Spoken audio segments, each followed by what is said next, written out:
Hey, yo, it's me, Pops Fan Marmalade, and you're watching the Comics-Related Madness Network. Uh-huh. So come get some. CromCon. CromCon. If you're a fan of comic books and comic book conventions, Daytona Beach Comic Con needs to be on your list of must-attend events. It's a show that actually focuses on comic books. Imagine that! This year's event is happening on Saturday, September the 6th, and Sunday, September the 7th. Silverline creators will be there, so we'll see you at the show. There's a new convention in town, and it's sure to be mega fun without the mega expense. Comics, toys, collectibles, pop culture. ShadowCon, Saturday, February 1st, 2025 in Orlando, Florida. Silverline creators will be there, so we'll see you at the show. If you find yourself in the Orlando area, and let's be honest, doesn't everyone come to Orlando for the House of Mouse? Head over to Coliseum of Comics to get your comic book fix. Be sure to check out their location on East Colonial Drive, where they carry a wide selection of independent comics, including Silverline books. Stop by and don't forget to tell them Silverline sent you. Hey, if you're an independent comic creator looking to get your comic printed, look no further than Kablam Digital Printing. They print our comics and do a fantastic job. They can even print special edition covers. When you reach out to them, be sure to tell them Silverline sent you. Hi, this is Tim TK, host of That Silverline Show on Tuesday. Join us at 11 p.m. Eastern, 8 p.m. Pacific every Tuesday night as we discuss pop culture and the joys of making comics. Hi, I'm Barb Kilber, co-host of Silverline's Wednesday Wham. Join us each Wednesday night as we discuss comics, literature, movies, and anything else that may catch our attention. I'm Roland Mann, and I host Silverline's Silver Sunday. Join me every Sunday at 8 p.m. Eastern as we make mine Silverline.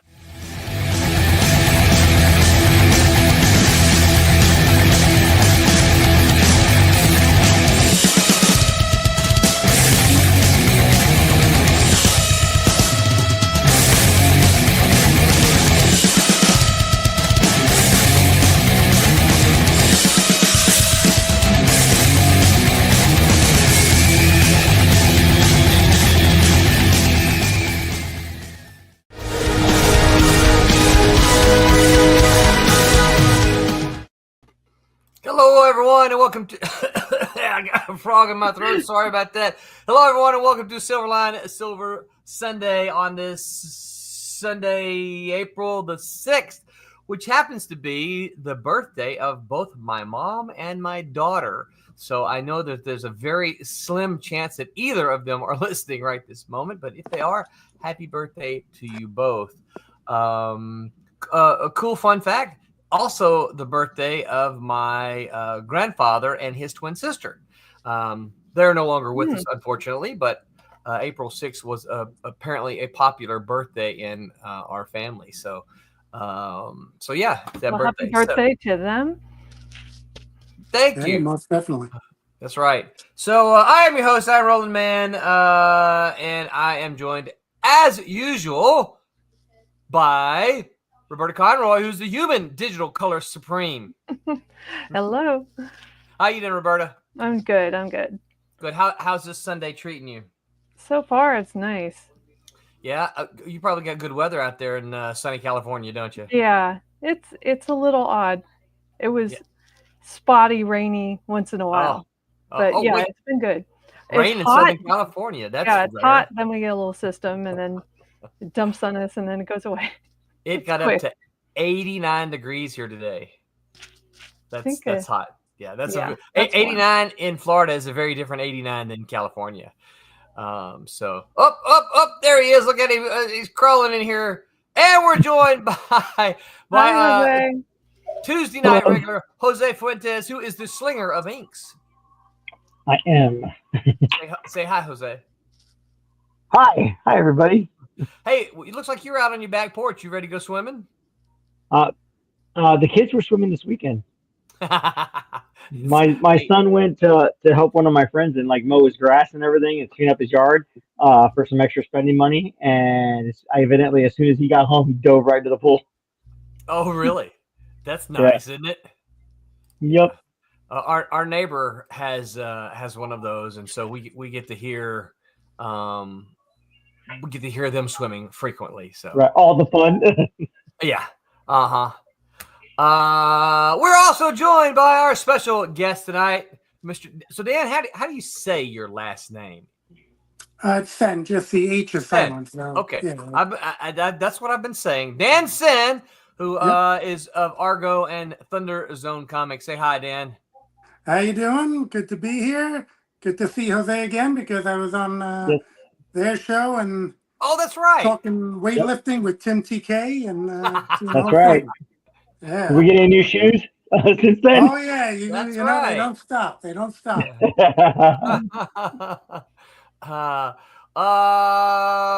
Pop says, "Hey yo, I'm guesting on 3 Beer Man, so share this out, please."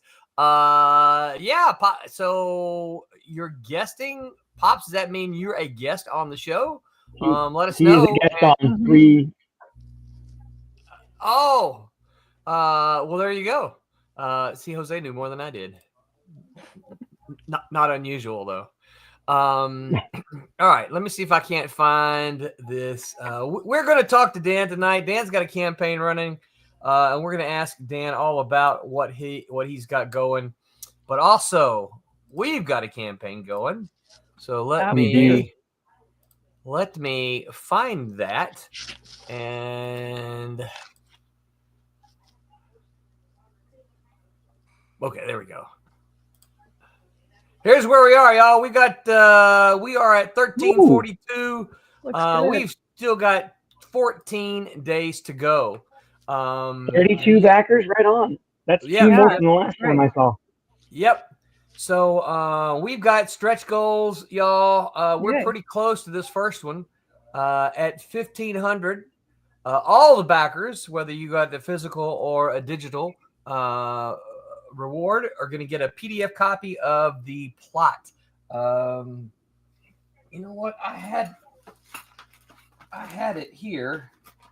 I may go get it and tease it. But it's just I write when I can.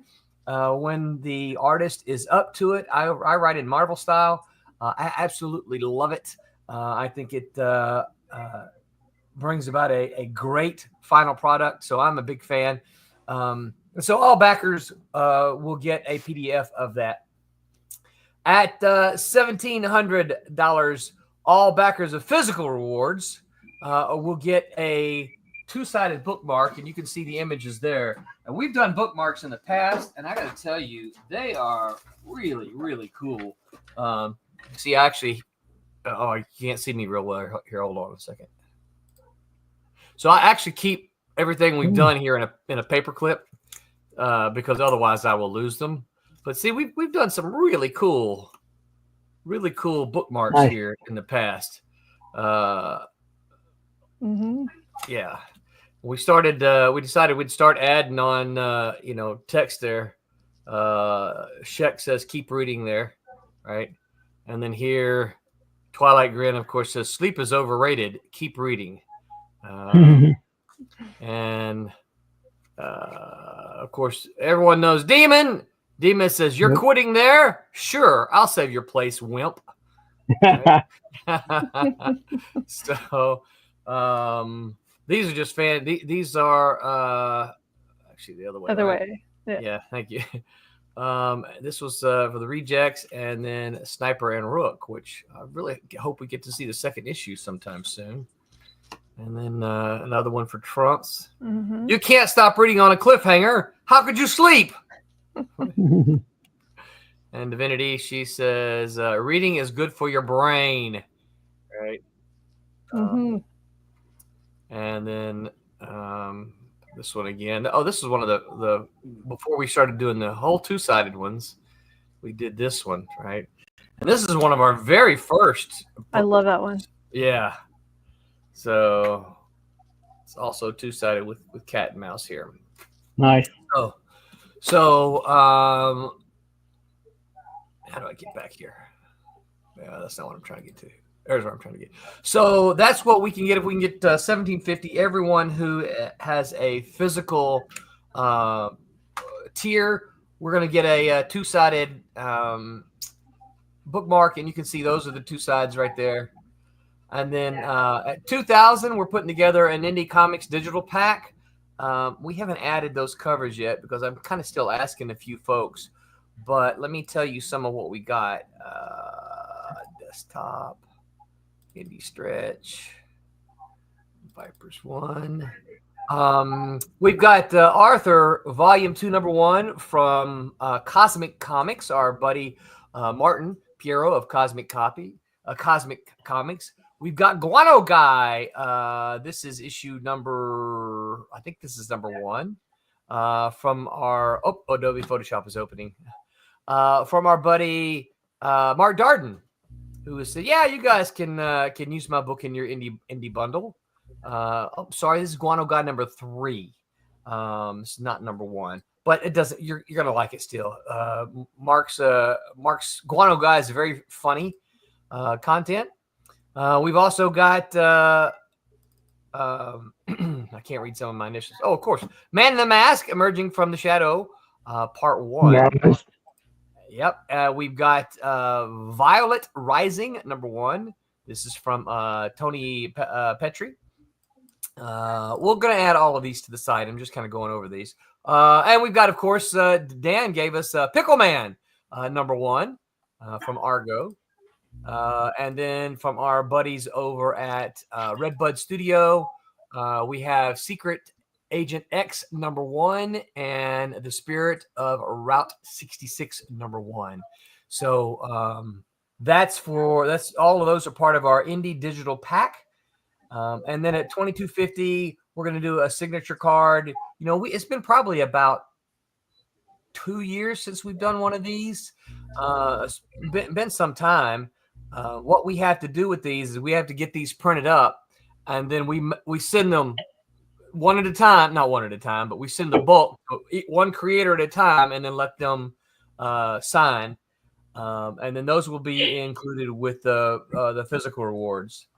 And then something we talked about would be a whole lot of fun. So someone asked me one time, so why do you do the signature cards? Why don't you do the books?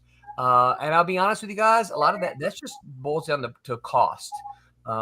It'd be very expensive to send a book to Roberta, and then Angelo, and then Jose, and then me. Not only that, we risk damages to the books. Where these cards, these are just trading card size, and so that we don't risk damage to those. And then we've got a director's cut at $2,500. We decided that what we would do is we'd all get together one evening, one day, and we would go through the book a page at a time, and we would discuss what we were thinking, what we were doing while we were, each of us in our respective tasks, were working on that page or the scene or something like that. So y'all got to get us there, because I think that would be fun to do. That's fun. Yeah. And then if we can get to 3,000, all backers of physical rewards will get a random sketch card. And Jose and Angelo have both said they're going to carry the bulk weight of this, but we've also got some. Yeah, you will. But we've also got some of the Silverliners who said that they would help us as well. So you don't know what you're going to end up getting there. So that's our campaign. So you guys get over there, give it a look, give it a shot. I wish I What's it about, Roland? Oh, yeah, Cat and Mouse. Well, Cat and Mouse is the story of two characters, Cat and Mouse, who are in New Orleans, who team up to fight human trafficking. And in this particular storyline, they are fighting against giant snakes. Let me, I guess I could pull the covers, but I hit it too soon, didn't I? They're fighting against giant snakes, and you got to see these covers here.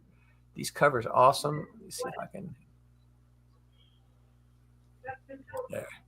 So this is going to be foil. I'll show you that in just a second. This is a foil cover, or you can, and this is done by Angelo, inked by Jose, and of course colored by Roberta. And then we have cover B, which Jose penciled, inked by Tommy, who is not here tonight, and colored by Roberta. And then cover C, which is penciled by Peter Clinton, inked by Tommy, and colored by Roberta. But you guys have to see this cover. Look at that's awesome. Oh That's so man, good. this is just gorgeous. Love Just how that turned out. I do too. Yeah. I do too. Only So- available through the crowdfunder though. So That's right. Yep, 100%. So if you like these, don't sit there and think, well, I'll just wait till the crowdfunder's over and I'll get that. Nope, ain't gonna happen. You can still get the other books, of course. We want you to have them, but the only way you can get this shiny, pretty thing right here is to back the crowdfunder. So so you guys be sure you get over there. Hold on. Yeah, I was talking about the foil covers and the campaign today when I was at a convention. Yeah. Oh, how'd that go? That's right. Convention report, It Jose. went pretty good. Yeah, it went pretty good. Sold some original art, sold some comic books. One of the guys that we had talked to at Daytona Beach Comic Con, he talked to Haley and I this past year, or the year before. I think it was the past year because we were tabling together. And he came back and bought Obsoletes #2, and he's waiting for Obsoletes #3. that's great. Nice. Were you able to give him a sneak peek at #3 at all? Did you have some of that with you? I did. Because I have some of the pencils. I have them in my portfolio. You know, they're not in any order right now, so nobody can try and suss out the story. But Right. yeah, I have them just scattered in there so that they can flip through them and see pages that I've worked on. Nice. I know that's always fun. I know when you can go to a show and see the work in progress by an artist who has it right there. Yeah, at I the love table. asking artists to show me what Yeah. they're on. Yeah, absolutely, 100%. All right, so you guys get over there. We got a few. Oh, Hyper's with us. Hey, Hyper. Hyper says like and subscribe, kids. Yes, please. No matter what platform you are, we are on YouTube. We're on Facebook, and we are on Twitter. It doesn't look like we're Still on Rumble. Twitch, right? We're not on Twitch. No, we gave up Twitch for Rumble, but it doesn't look like we're on Rumble tonight, and I'm not really sure why that's not the case. Pops may be listening. Oh, maybe it's because Pops has to do it, I think, and he's elsewhere tonight. Hyper says Silverline Comics crowdfunder.com. That is the link. Yeah, thank you, Hyper. They follow Rolling on the Tweeter to stay up to things, all things Silverline. Grey Wolf says, "Hi y'all, what's up, Grey Wolf? Thanks for hanging out with us tonight. We're on with guest Dan Sehn tonight, who is going to tell us all about Argo Comics and the crowdfunder he's got going on. So I have some of these in my hand, Dan, because I got some of these from one of your past campaigns. But let's talk about comics. So what got you into comics? What's the first comic you remember reading as a kid? Well, way back when I was a little kid, there was this cat and mouse book. Nice.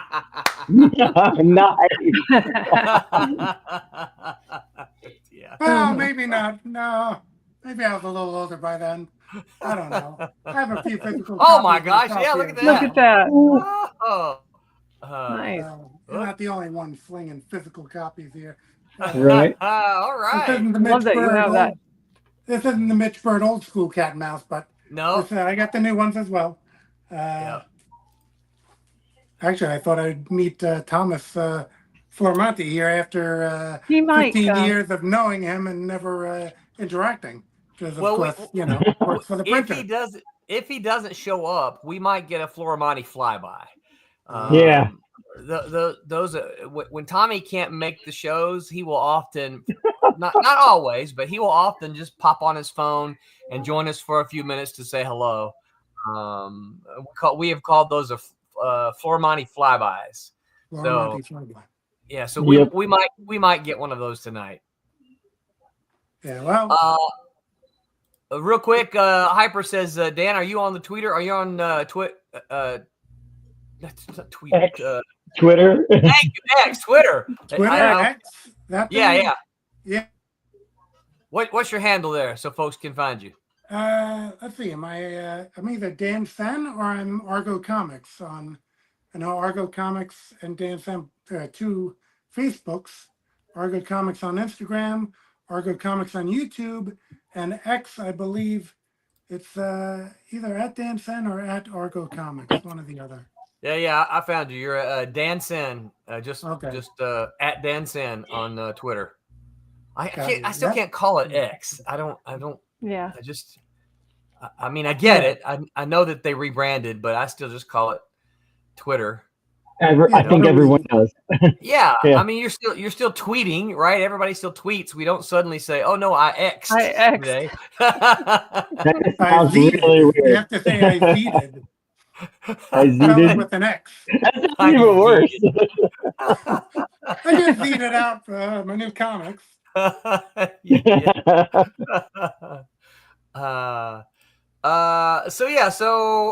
right. So back to the question, Dan. What are some of the first comics you remember reading as a kid? I remember DC Comics early on. I think I always liked them both, but maybe my parents thought, being that I was like 3 or 4, that the DC was a little safer or something, because Superman and Batman, and seeing that reruns on TV, Adam West and George Reeves. I remember early on, Action Comics, and I guess I came in at the 20-cent point, so it was a while back. Okay, yeah. And I'm not really. So people say, "Oh, what was your first comic?" And that's like beyond my recognition. Yeah.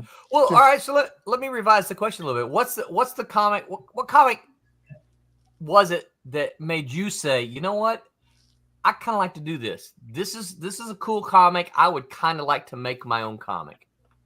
I guess with the DC and Marvel, which I always bought, it didn't seem accessible as far as doing your own.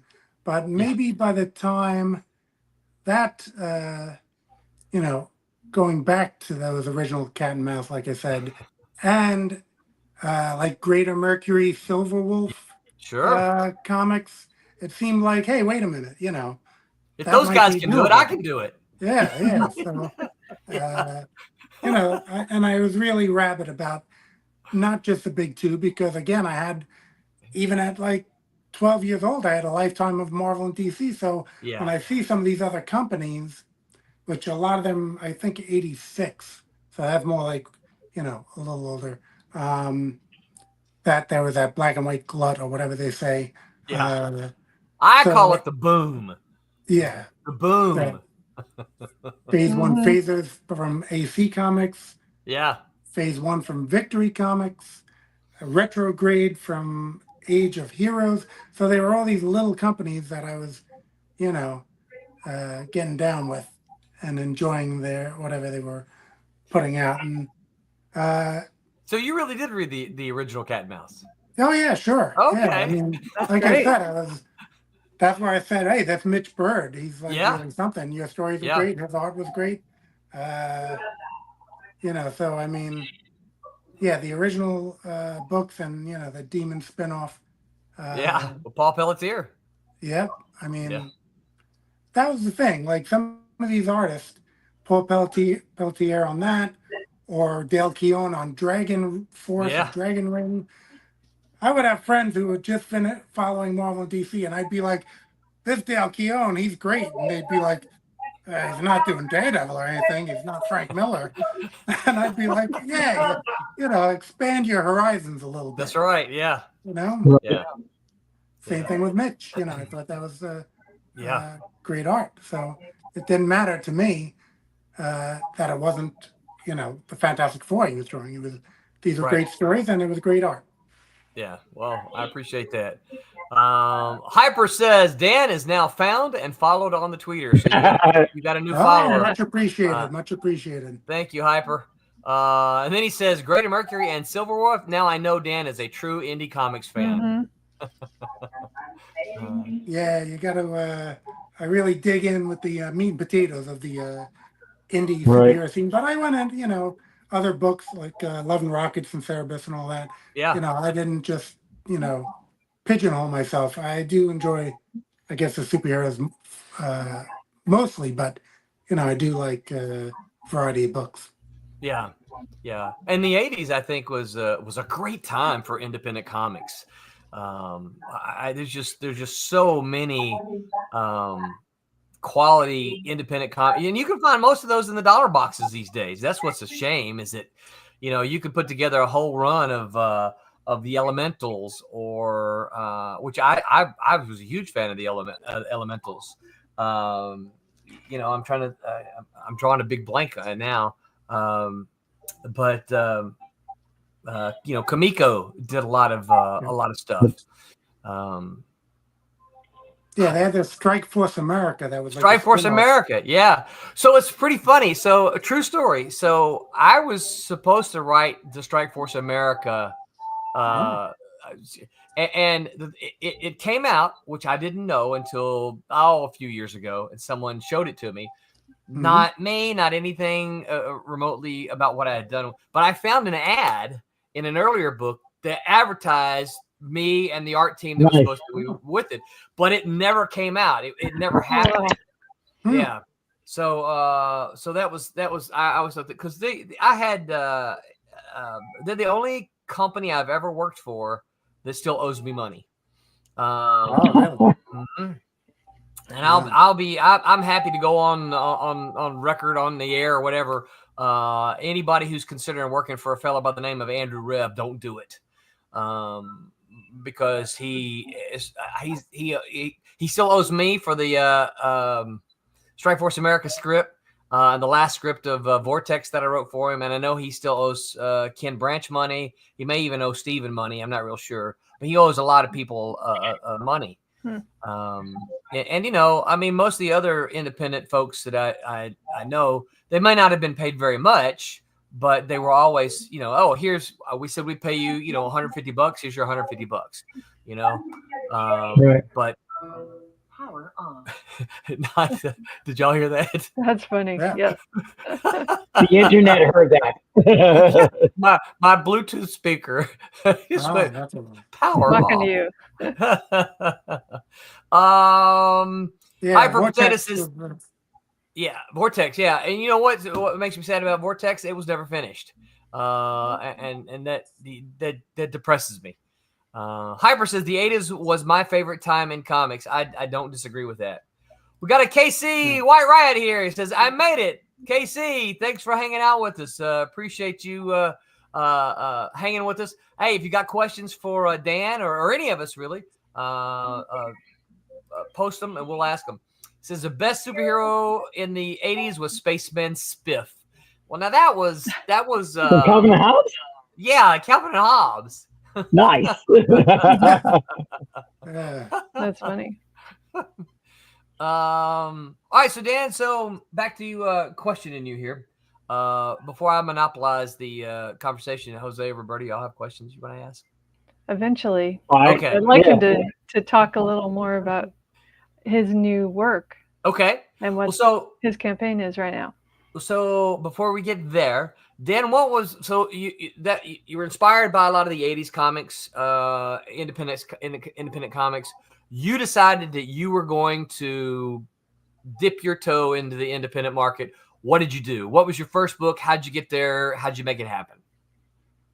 Initially I had a couple pinup books, just to get the characters and names somewhat copyrighted, out there, being that, there's so many already used that sometimes you want to just jump in, get yours used. And I had been going to conventions and getting a number of commissions of these characters and getting the permission to use them as pinups. So we talked about Elementals, and I had gotten from both Bill Willingham and Mike Leake pinups to utilize. Nice. So I was very happy with that. I mean, over the years, as my series continued, I would always hunt down these artists. And actually, Mitch Bird, I did finally get a commission from him with permission to use it as a pinup. So yeah, in Argo 5, my main title, there's a Mitch Bird pinup in one of the issues. Nice.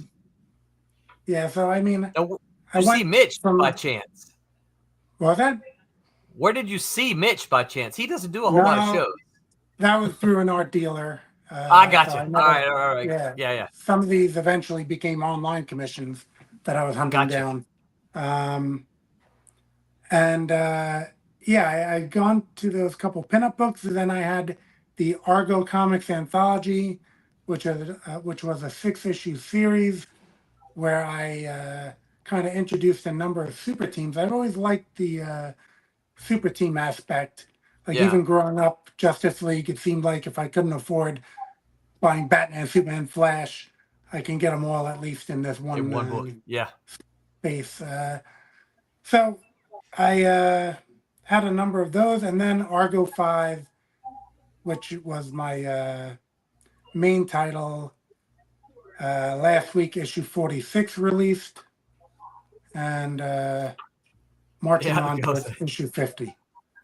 Yeah, I saw Jose's eyes go 46 because that's awesome. Yeah, that's really impressive. I mean, 46 issues of an independent comic, that's not a very common thing, especially today. Yeah, I think for a what I call a garage indie without the mainstream distribution, it seems to have been a good run comparatively. But I always switched it up and tried to come up with something different for that book. So and giving the people something that perhaps they wouldn't see in the big two. So it's been a creative challenge and a kind of labor of love, as we say.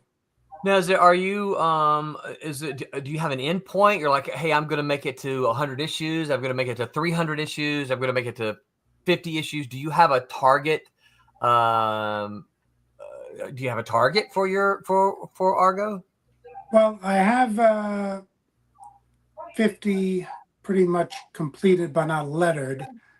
And, with all the other titles I've been doing lately, I'm just going to do that 50, wrap up Nature Man and Big House Blues and Weirdo, all these Thunderzone titles that you're, seeing come out in the new Kickstarter. So I have a few other, I have a 3-issue miniseries that I haven't lettered. So I want to just kind of catch up and then take the lay of the land, see the feedback, see the sales, and then proceed from there. This is I had to my independent comics are not very well organized, so I had to search for the. I knew I had them, but I just had to search for them. But I wanted to find them so I could show everyone who's listening that I'm not just lip service. I own these comics. So yeah. I've seen your dungeon. Yeah. Hyper has a question for you, Dan. He says, is there any specific book, creator, or character that inspired what Dan is doing with Argo? Again, Argo 5, I tried not to be too inspired by any particular book, being that, again, I figure if I do X-Men, they already have X-Men, and they already have like a deep pocket for the talent pool that they have, and they have a lot of more marketing than I do. So I tried not to, but all those indies that I've read, like I said, from Silver Wolf to Heroes Alliance to the early Silverline, Love and Rockets. I mean, I tried to, draw from all this, and, I had a 2-issue kind of somewhat tribute to the movie Xanadu. So, nice. I mean, I gotta go outside the box. Yeah. Marvel and DC are not tributing Xanadu, so who's gonna do it if not me? And that retrograde book from Age of Heroes that very few have heard of, I loved it. Tracked down those creators, got permission, had a 2-issue story where they guest starred, and there was one happy reader. That was me. You know, and sometimes that's what you got to do. You got to, Yeah. follow your muse, do a comic that you would love, and Yeah. then hope that people are willing to go along for the ride. Yeah. Yeah, absolutely. You mean, just for clarification, for the internet, right? When you say Xanadu, you mean the movie Xanadu with Olivia Newton-John? Yeah, Olivia Newton-John, and Xanadu. yeah, that's Jose, you gonna break that into song? I might. I'll go find my roller skates. There you go. You can play the soundtrack while you're reading those issues. Right. Uh-oh, here we go. Hyper says, oh, snap, Xanadu reference. Dan might have just become one of my Xanadu-loving wife's favorite creators. Oh, nice. There you go. Well, there might or might not be like a slight Michael Beck resembling character. So if you're a fan of Xanadu or the Warriors, then you might want to pick up, I can't even remember the issue number. So I'm going to say 38, but I'm not sure. Wow. Now you've got a campaign going right now. Let me see here at the stage. Tell us about this campain. Okay, did the backer number just go up? I think the backer number I think we just saw the backer number go up. Well, anyone who's backing, I greatly appreciate it. Right. Definitely. Since before I hit the gym, it is up. So, all right. So for this one, for this campaign, you can get Nature Man 4, Supercross 4, Big House Blues 3, Marshall Strong 2, and Weirdo number 1. Yeah. Now I should differentiate Argo Comics from Thunderzone, and the fact that Argo Comics are all just my creations, my little superhero universe. Thunderzone is a shared universe with 9 creators, and kind of like the early Image comics, where everyone is putting their characters on the same Earth. Right. So all these characters are inhabiting the same Earth, and they can guest star or interact. We actually had a book, Thunder Guard, which was a big kind of crossover, which we have issue 2 in production.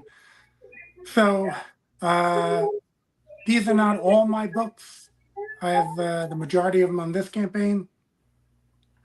Marshall Strong is by creator Mike Descharnes, and Supercross is by Jerry Judge Hines, who is in Singapore. And again, he's up to issue number 4. So he's chugging along with Nature Man, Big Ass Blues, and Weirdo being titles that I've written. Gotcha. So what do you want to tell us about the campaign here? Okay, well, you got Nature Man there, which was a revamp of public domain character Nature Boy. And along the way, he's picked up some other public domain friends in the Dart and Kismet Man of Fate. And I guess the cover kind of spoils it in the fact that they now find themselves facing Stardust, the Super Wizard. So, and that cover is by Nitho Diaz, who is the current X-Men artist. Nice. Yeah, so I really, he finished that prior to taking that assignment. So I was really happy about that. Yeah. And I think it, is really fantastic. So Yeah, Nature Boy was published. Any public domain character I utilized, I tracked down all the past appearances and did my research on it. And I only read physical, so it wasn't that easy. But Nature Boy, again, I found he was kind of underutilized in the fact that, you know, we had a lot of Black Terror, we've had a lot of certain public domain characters kind of popping up, and I want to use someone who hasn't been used quite so much, and Nature Boy fit the bill, but Mhm. you know, years have passed, he's now Nature Man, and it does cut down a little bit on the people who are fans of Nature Boy going, whoa! Yeah. So there's multiple covers here for Nature Man. So if you can, anyone can pick out the cover that they want. Yeah, they had Zilson Costa on that second cover, who's the interior artist, and that third cover cool. that you have on, yeah, that was a Zilson Costa, and that's J.W. Irwin. And all the covers were colored by Giuseppe Pica, and that's the interiors by Zilson Costa, and colors by Giuseppe Pica. That one I left the word balloons off because it was too spoilery. But Mhm. want to let everyone see the art and see Stardust. It looks great. Now, Marshall Strong again is Mike Descharnet's character, who has like his origins in role play, where Mike was playing him in a Villains and Vigilantes campaign. Ha! And, you know, kept him through the years. He also went through his period of getting commissions at conventions. And eventually I actually hooked him up with the artist and colorist. And, you know, boom. He put his nose to the grindstone, has this great comic about a military type. He's actually a colonel, so Colonel Strong. But and there's a lot of powers being given through alien technology and such in that book. And Elton Tomasi does the art, who actually did the first 2 issues of Big House Blues for me, and Alan Faria doing the colors. So Nice. a really, really great series thus far.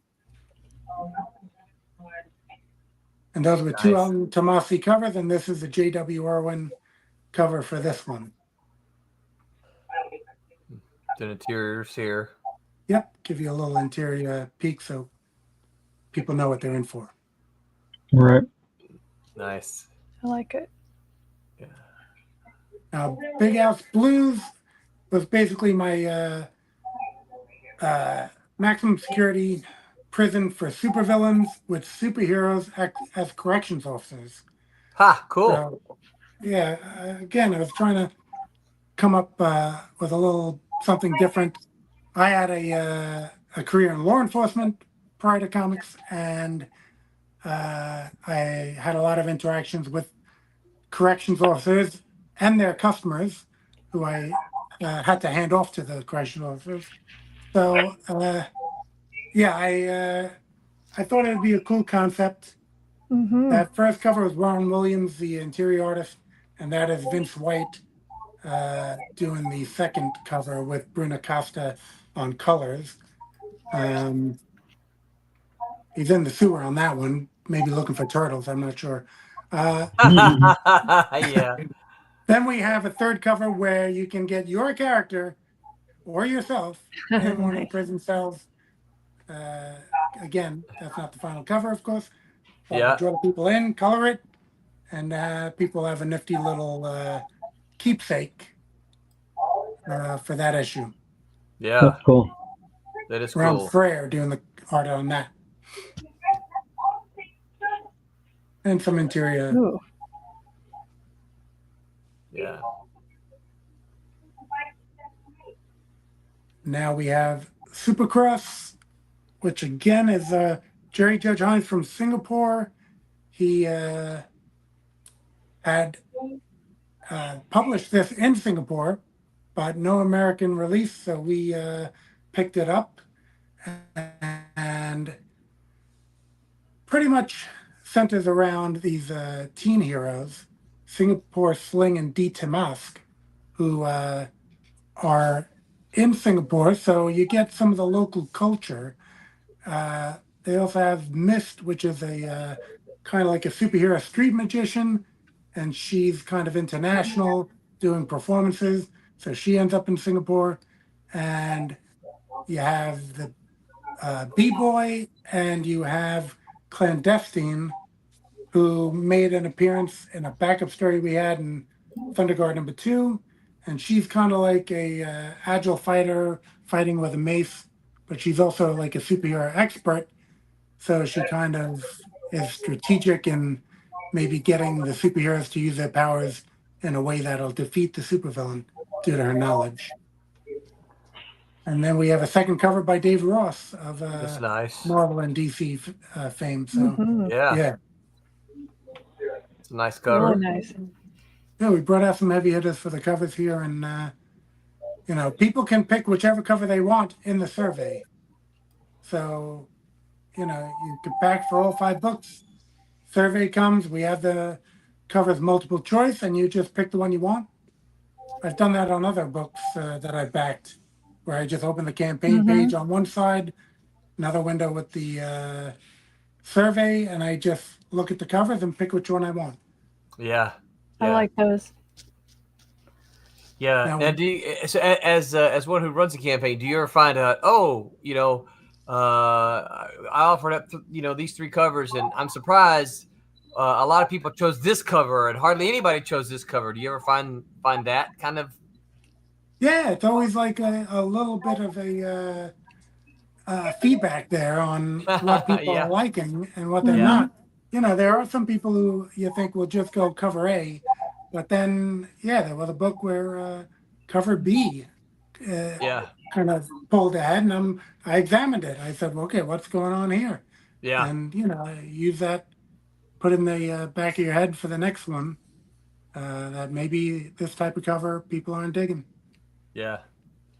Yeah. So we have Weirdo. This is a cool cover. Thanks. That's Eduardo Viena doing the art, with Tio Pinheiro doing the colors. And Weirdo is more of a zany madcap. We have kind of a homage cover. It's very funny. By Jardel Cruz.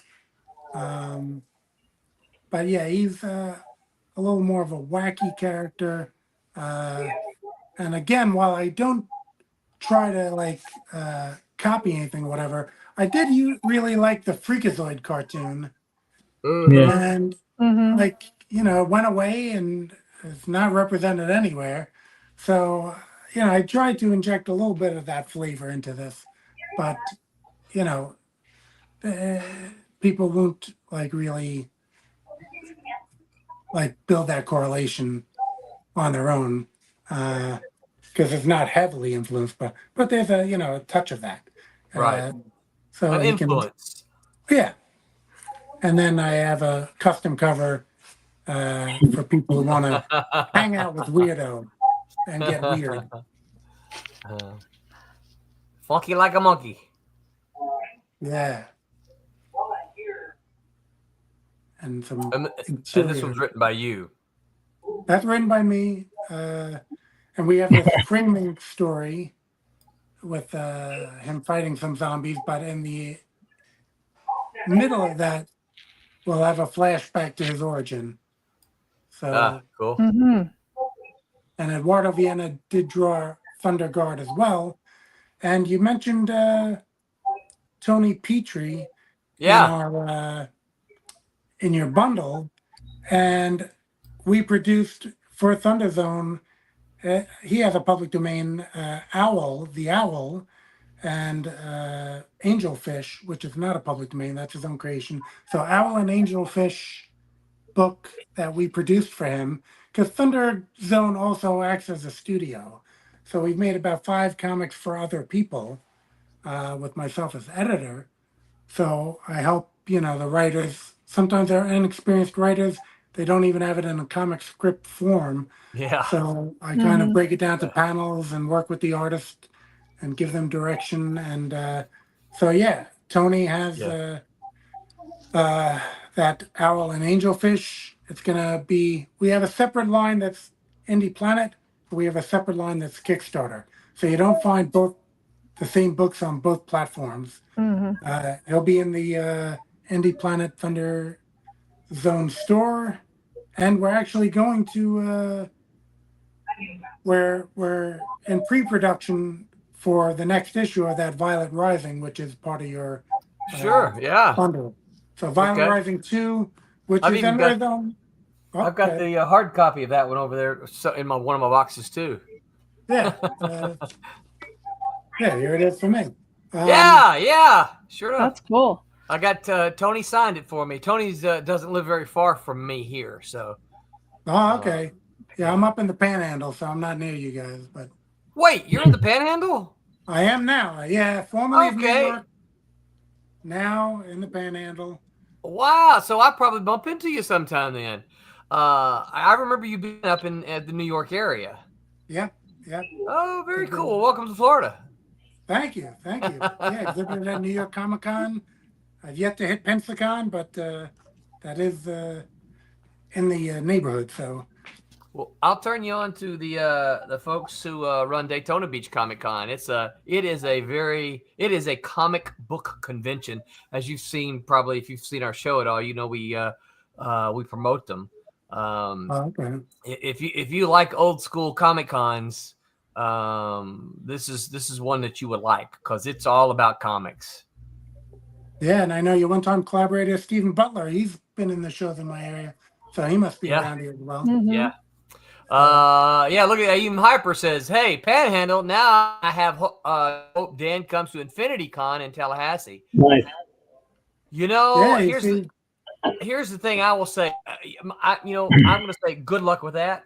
I have reached out to that guy probably Hyper. If you're listening, I've reached out to that guy probably 12 times. And he keeps saying, I'll get back with you. Every time I reach out to him, I'll get back with you. And he never gets back with me. So I'm beginning to think there's something that he doesn't want me up there. So Hyper, it's not going to happen for me probably in Tallahassee unless someone else does a show there. Did you bribe him with Del Taco? I did not bribe him with Del Taco, no. I also reached out to Hyper. I reached out to the folks at Tiger Con in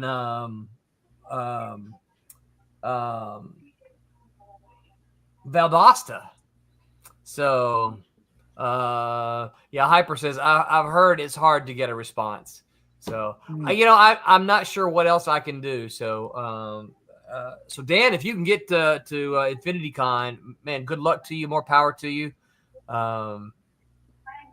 Yeah. I don't know any other advice. Just say good luck.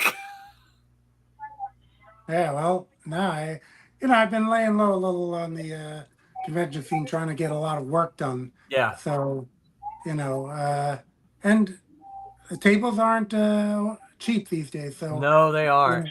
True. I mean, No, they like aren't. I said, I spend my time at the New York Comic Con.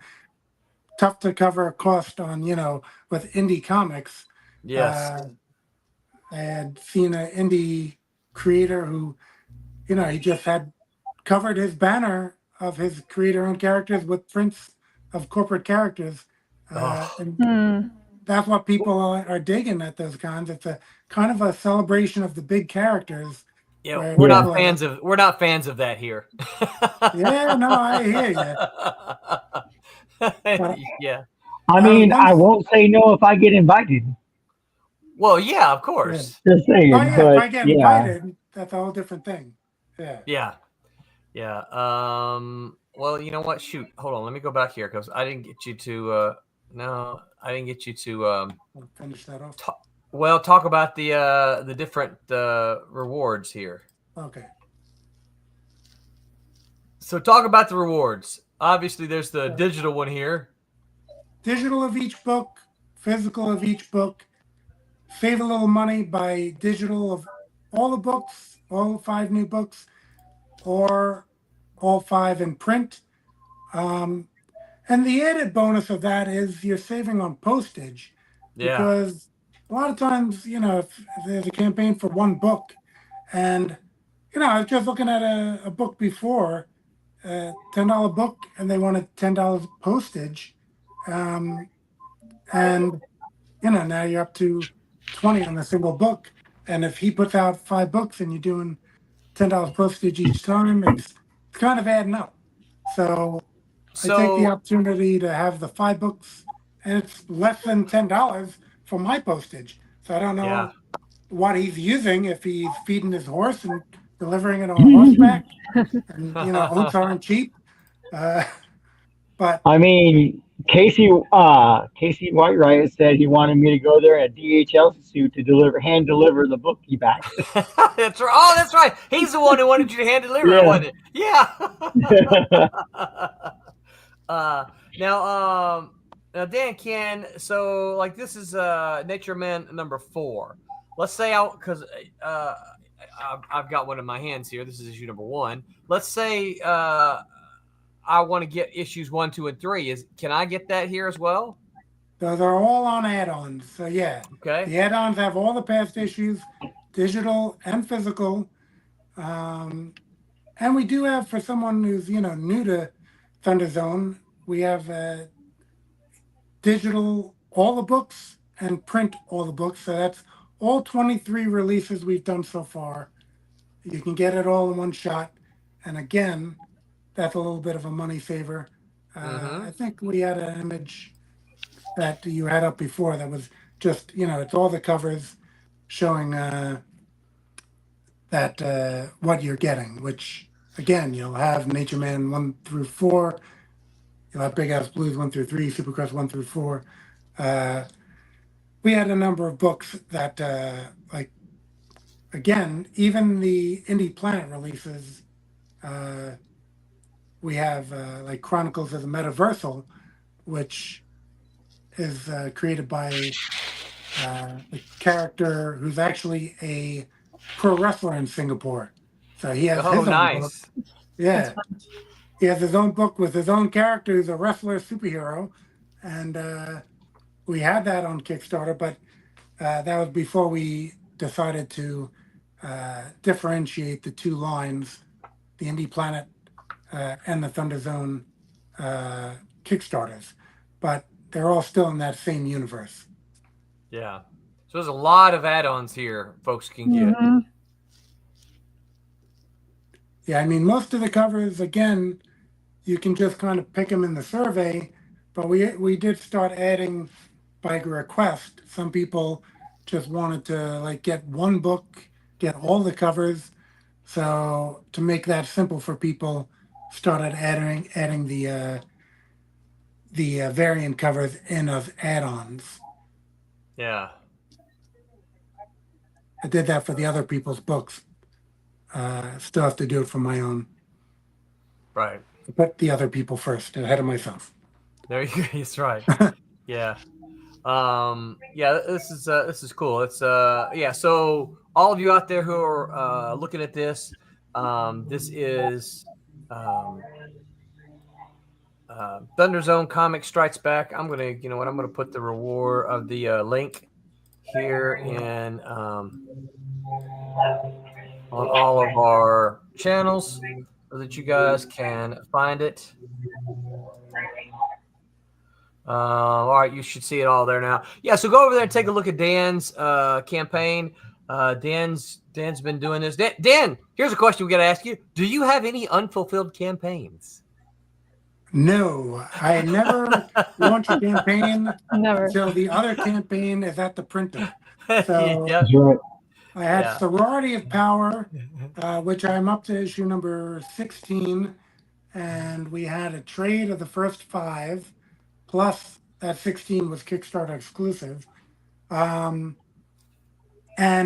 once that order, I already had this page up as a pre-launch for people to get notified, but I had to get that order in to the printer before I would launch this book. So I think 11th or 12th campaign, all fulfilled, and in a timely fashion, because that Sorority of Power campaign was only a few months ago. I'm not going to, ask anyone, even though people at this point, 20 years of publishing, kind of know that I'm going to come through. I still don't take that for granted. And I wait until I have it to the printer. I announce that in the updates, and then I go ahead with the next one. That's good. I knew the answer to that, but I wanted to lay that, because right, put it out there in the internet. Yeah. Well, the thing about it is, we exist certainly in a playground in which there are a lot of late campaigns. A lot of folks just don't seem to know how to fulfill. Not going to point fingers. You guys know who they are. But I think the creators who can fulfill should board and should be applauded for that, because I appreciate it. Yeah, I mean, there's some big names, right, who can't fulfill on time. Yeah, I just have to write down a list of what I order because I forget. You're right. Yeah. Dan, I noticed you print with these guys too. Yeah, as your show opening ad. That's right. Yeah, they're pretty awesome, aren't they? That's as I said, where I know Thomas from originally.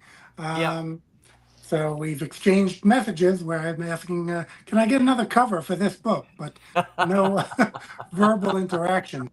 But on the subject of that, I have actually, have books that were unfulfilled for years. Some you've given up on. Some I kind of hounded the person until they were sending me something. So it's, it's kind of like, I know the original spirit of Kickstarter is raise the money and make the book. But I think with the way that so many of these creators have been, I'm more comfortable, and I'm a super backer, so I'm more comfortable if the person has completed the book. Invest your own money if you believe in your own project. They've completed the book, and they have some things behind them, because it's an unfortunate circumstance in the fact that if you did not have the money to make that issue one, and the people back it, and then, that same financial situation is probably going to have the electric bill coming in. Yeah. Or as Jose knows, Jordan might give me a new release that I really want.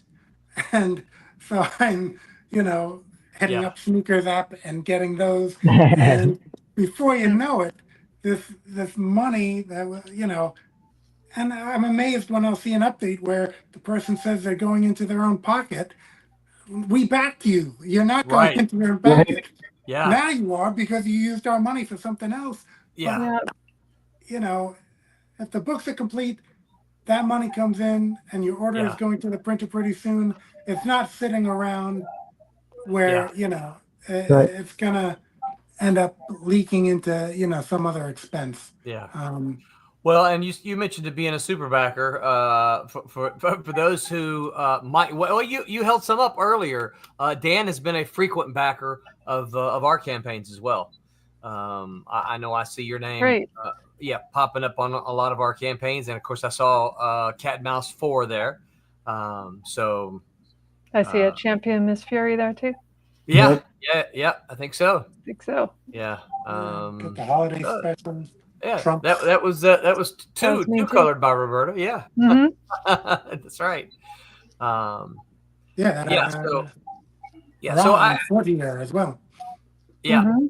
So I just think that I again we applaud you for that, Dan, because I think that's pretty awesome, and I think that's what folks like us we have to do, because I asked for a no names. But there was a big name creator that was about 3 years late, and someone posted something on social media about it. And boy, he went all off.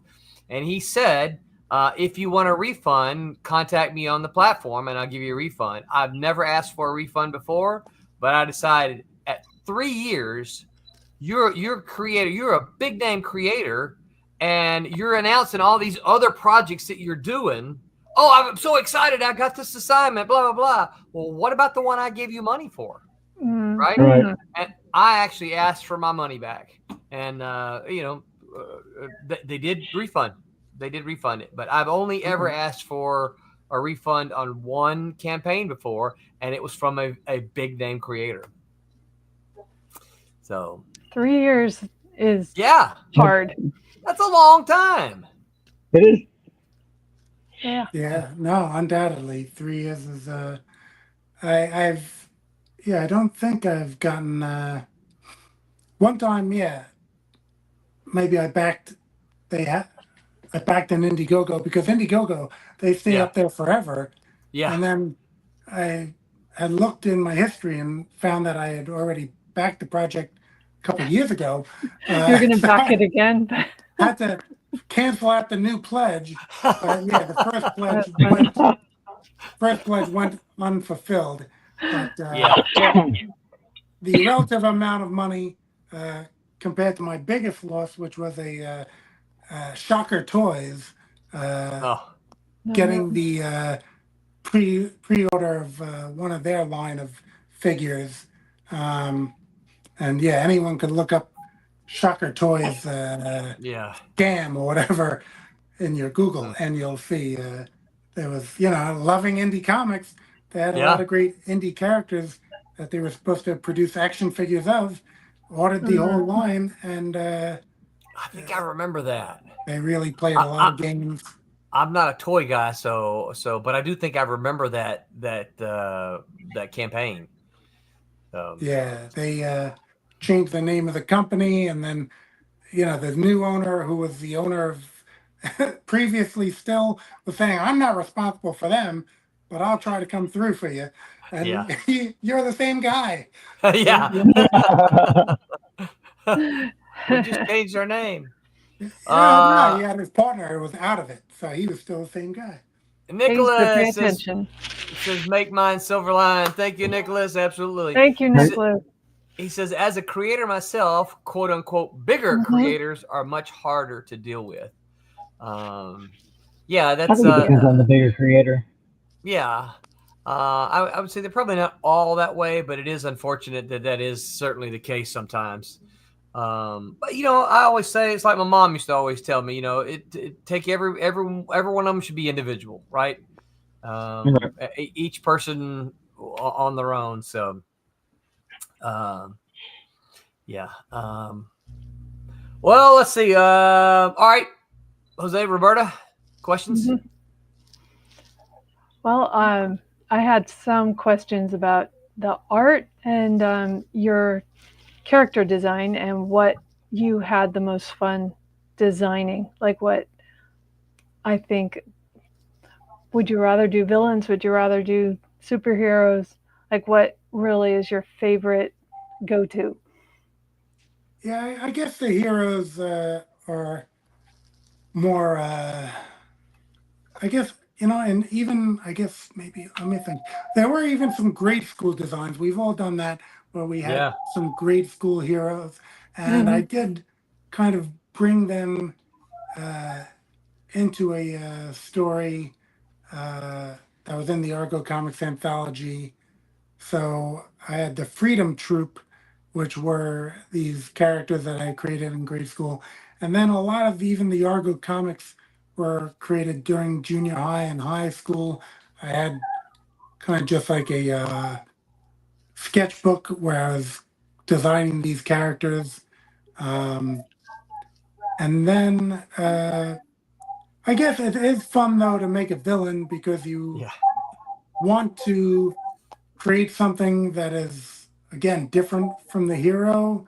And then also in creating that whole character and that whole viewpoint. Yeah. And again, in that past career of law enforcement and, talking to some of these guys for a few hours while I'm doing the paperwork of an arrest, you kind of get a look into the psyche of how a criminal thinks. Yeah. So I do have that on my side as far as having some field interaction or research on this mentality. And, so beyond just the visual and the powers, I think sometimes creating that type of character uh, is fun for me and a challenge to represent That's a what I know unique to be out there in experience. the world. Yeah. Oh yeah. Yeah. Yeah. I Very love cool. it when you can draw from those, short times in your life when you did something very different. And that can spawn a lot of stories and character studies and perspective that you didn't have before. Haha, you said spawn. Oh, I did. It is a real word, I know. Can they use other words? Bring forth. Yeah. Yeah. To emerge. Yeah. Yeah. But as I said on the pre-show, I applaud you for your, choosing coloring because it's very labor intensive. And Thank you. I mean, people have to, I guess, different clients and keep things in mind. Like I don't like a lot of color holds and, they have to remember to send me my stuff. It's a lot of extra work anyway. And Kablam, we need RGB. So, this is all stuff that they might have to keep track of. And they'll send me a CYMK, and I'm just like, I can't use it. I can't. But I'll just, convert it and hope for the best. But but the reds are crude. I know the RGB actually gives you more choices, right? Mm-hmm. Yeah. Well, it's funny. I know. I realize I'm about to put words in Roberta's mouth. No, you can. But I think one of the reasons that that I think Roberta and I work so well together is we do have that past history of working together. We do. And she knows, rightly or wrongly, right? She knows, okay, I know this is what Roland likes, but she does too. She likes these same things. And I love color holds. Yes. I don't even have to ask for them, but Roberta loves them too, so she does them. I'm like, oh, look how good those are. I don't overdo them. Yes, I do. No, only when necessary, right? Yeah. Yeah. Well, yeah. See, I think it works well on like a gas or a liquid or something that's not solid, but usually, lighting. I want the ink work to still be present in the figures, or let's say like a blonde hair character. That's the most popular one, where they're going to maybe change the lines to a darker yellow, and I don't know.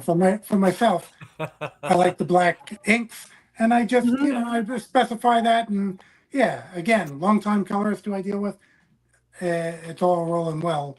Well, and if they get you, if they know, then I think that's perfect, right? If they know what you want, and so I think that's one of the reasons, from my perspective, I think that's one of the reasons that Roberta and I work so well together is that I think we're very, very in tune. I think we kind of like, I know what I think he'll respond to, and what he won't like. Yeah. So, Well, I usually have a lot of fires in the iron, as they say. So I have a lot of books in production. Sometimes my other colorists are a little too busy, and I'm getting like an email saying, "Here are my samples," and I'm like, "Okay, let's give it a shot," and I'll tell them what I like, and then it may or may not be followed. And I remember Adam, you saying, "Don't over airbrush everything," and I guess that's like kind of cell style is what I prefer. So I try to get into all this, but people have their own natural tendencies, and you can't over-dictate. It's a learning experience. It is. Yeah. And I think that's one of the things we see a lot. We've talked about color on our stream before, and I think one of the problems that this is kind of a general, we didn't hard and fast. This is it, but I think sort of a general idea that we had was that a lot of them are still young and inexperienced, and they overcolor things. They become oversaturated in color, and there's over-render. There's no depth, there's no clarity to the image, and just because you can do it doesn't mean you should do it. And I think it takes a professional like Roberta to understand, okay, I could do all of this here, but that doesn't serve this image. So Well, I'm I did that when I first started. You know, I it's was like gonna say I've you done that. learn that way. I've over-rendered. Like I think I tried a trading card, and then I realized that it wasn't going to be printed like a 20 by 30 poster. It's going to be like this, and you're not going to see all of that really awesome detail. I was like, oh, I'm not going to do that again. Yeah. Well, and it's you tell inkers the same thing. It's like you don't need all those tiny little lines because they're gonna get lost once you print them. Yeah. Jose. You me, sir. We got a HMPD agent Josh Perry says hi. I'm assuming that's a police department somewhere. Josh, welcome to the party. Thanks for joining us. Hyper, we couldn't agree with you more. He says, speaking of colorist, thank you, Hyper. Roberta makes everything look better. She's a star. I've been saying that about the entire campaign. Yes. I've been telling everybody, look, you've been saying that cover, right? I did this cover with Tommy inking it. I inked Angelo. Peter did this with Tommy, and Roberta made them all beautiful. That's right. Made them all look better. I love this whole team. It doesn't come from nowhere. I think so as well. Yeah. Thank you. I said Demon is on point. He's looking like he used to. That guy is fun. Yeah. Let's see here. This may be a question for you here. JC says, I saw a bundle pack here for digital purchase as well as print. Since I'm new to this Thunderzone world, I'd like to start off dipping my toes first. Is there a direct site to purchase single number ones? So before they're back in, it sounds like, hey, I want to try out an issue number one somewhere. Is there a place that they can get a number one to try it out before they dive into the campaign? Well, let's say they get the Weirdo digital number one, and then they could add on Nature Man number one, Big Ass Blues number one, Supercross number one. Right. They could just do the digital add-ons and just have all number ones if they want. Okay. Cool. So they don't have to get Nature Man number 4. They can get Weirdo number 1, and then as add-on, they can add other number 1 issues to try stuff out. That is correct. That's a good plan. Yeah. If not going for digital. Physical? For physical copy? Okay. Same thing, right? Physical, yeah. Physical Weirdo number 1. Do add-ons of whatever number ones you want. Yeah. Very flexible. Dan will take care of you, JC. And this is the beauty of being an independent comic book maker. JC, just send him a message, and he'll make sure that you get taken care of. And JC, just so you know, look, I'm not just these aren't just words coming out of my mouth. I'm actually a supporter of Dan's as well. So you guys get over there. I put the link in all of the socials here. So you guys get over there to Kickstarter and look for the Thunderzone Comics Strikes Back. JC says, "Cool, thanks, guys." Thank you, JC. Thank you for hanging out with us here. I've already shared the Kickstarter link on my Facebook page. Sweet. I appreciate that. That's great. Absolutely. Thanks a lot, Jose. You guys have any other questions? What might be kind of a weird question, sort of. I know I've read Nature Boy 1, I believe, and I remember you saying that it started off being a public domain, right? I know when he turned into Nature Man, how much of that was from the public domain, like anything about the background about the character, or is that what you researched for yourself? And I try to be a bit vague so nobody, I don't ruin it. Yeah, Nature Boy was all that appeared. There was a one-page Nature Man that they had done at that time, being that, again, Nature Boy created by Jerry Siegel and John Buscema. Siegel, of course, had some problems with a prior creation, losing rights with Superman, and his family fought and got Superboy at one point. So I think just to cover his bases, even though Nature Boy was his character, he did like a one-pager with Nature Man, maybe a two-pager with Nature Girl, just to have those names in case anything went down, like that Nature Boy became this huge success. He wanted to wrap all those up. But that Nature Man and Nature Girl didn't really interact with Nature Boy, and they were kind of like one-offs. So my Nature Man assumes that all the Nature Boy stories occurred. So there's references to them. Oh, that's Same cool. thing with the Dart, same thing with Kismet, same thing with Stardust, which, if you've read any Stardust public domain stories, they are kind of out there. And I whip up my own explanation as to why they were so out there. But yeah, Nature Boy informed what happened where Nature Man, Nature Boy, there is actually, in my history here, an unpublished last Nature Boy story that led to his absence throughout these many years. But we do see his return in Nature Man #1, and the story goes from there. Cool.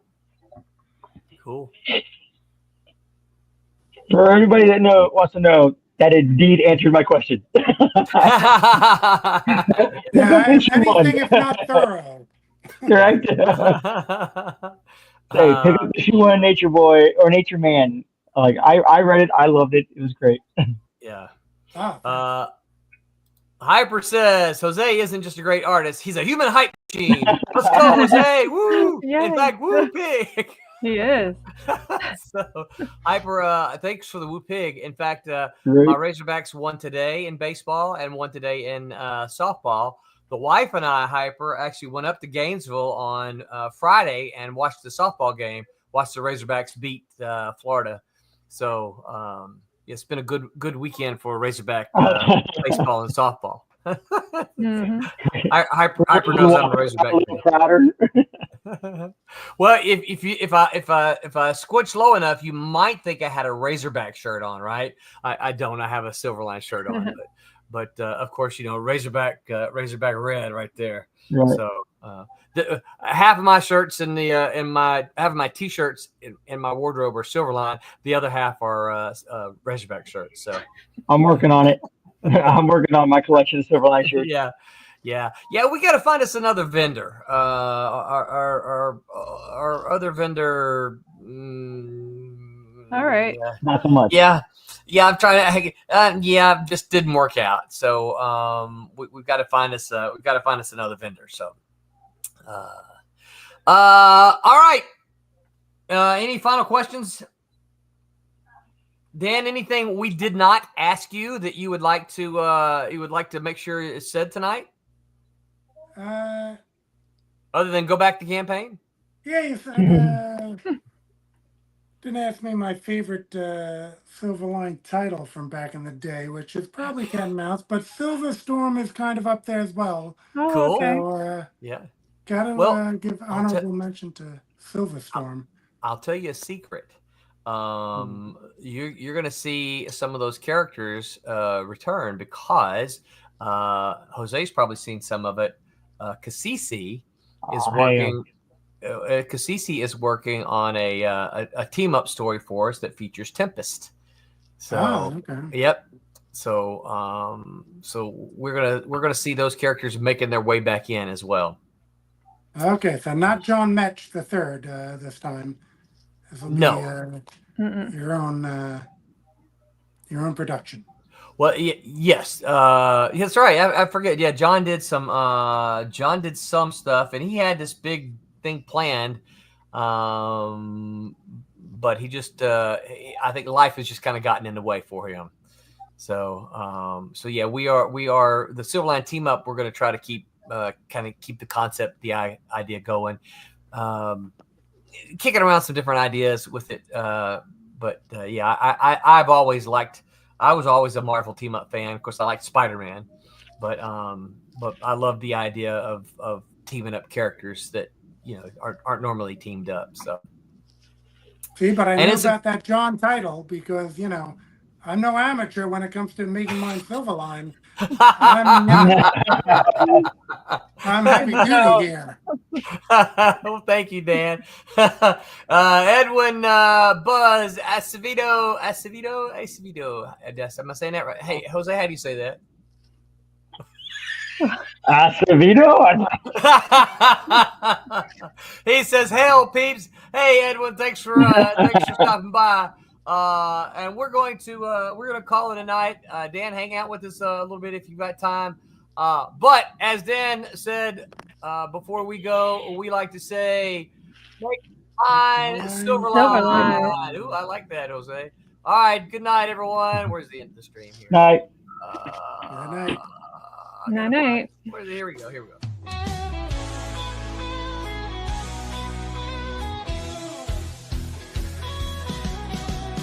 Click on the tube and feel the vibe. Every show you crave right here live. Heroes and villains clash in the night. Madness Comic Network sets it right. Scroll through the list, find what you need. Epic battles and fast-paced speed. From capes to cosmic space delight. Tune in and watch your favorites ignite. On Facebook, share the thrill so grand. On X, the buzz across the land. Madness Comic Network all around. In every episode, joy is found.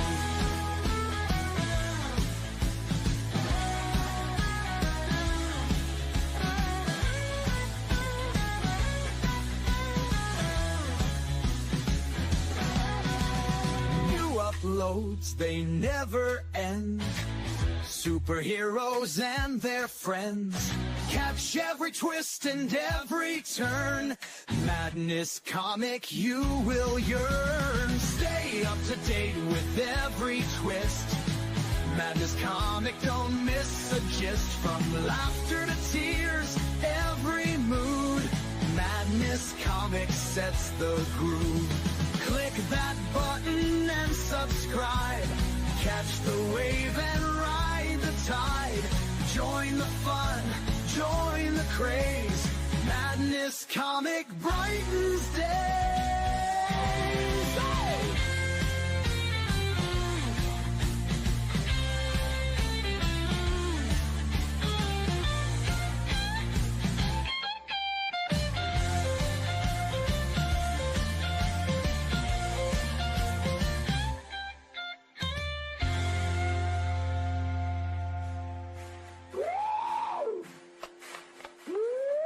New uploads, they never end. Superheroes and their friends. Catch every twist and every turn. Madness Comic, you will yearn. Stay up to date with every twist. Madness Comic, don't miss a gist. From laughter to tears, every mood. Madness Comic sets the groove. Click that button and subscribe. Catch the wave and ride the tide. Join the fun, join the craze. Madness Comic brightens days.